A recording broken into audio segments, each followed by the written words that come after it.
Diinsigu waxa uu ka mid yahay geedaha aan ku faano oo aan faa'iidadiisa caafimaad aan u soo bandhigayna caalamka oo idil, iyadoo cilmi baarayaal Soomaali ah ay liiska geeda daaweedka ku dareen 25 sano ka hor.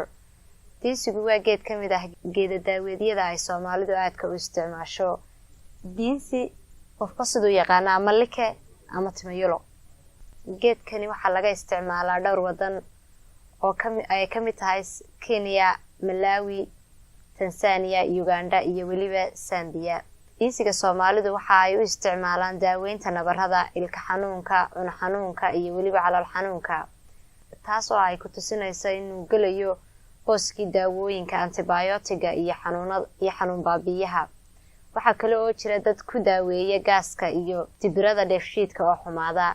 Diinsiga waxa loo isticmaalaa sida shaaha oo kale iyadoo loo isticmaalayo in lagu daaweeyo shubanka iyo waliba dhibaatooyinka kaga yimaada xagga caadada dumarka. Waxa jira cilmi baaris lagu sameeyay diinsiga oo ay ku samaysay cilmi baarayaal isugu jira Soomaali iyo waliba kuwa ajnabiga oo lagu ogaaday walxahan oo leh faa'iido antibiyootiga oo ku jira jirka oo la dagaalama infekshanka. Daraasaddan waxa laga sameeyay qaybta daawo baarista ee jaamacadda Ablis University ee dalka Sweden.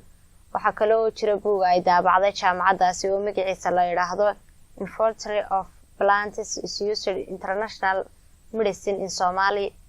Buugan oo faa'iido weyn u leh dadka xiiseeya geeda daaweedka ayaa waxa uu ka hadlayaa ilaa 30 geed oo Soomaalidu ay u isticmaasho daawo ahaan. Baaritaankan lagu sameeyay ayaa waxa la xaqiijiyay waxtarkooda iyo faa'iidada caafimaad ee ay leeyihiin.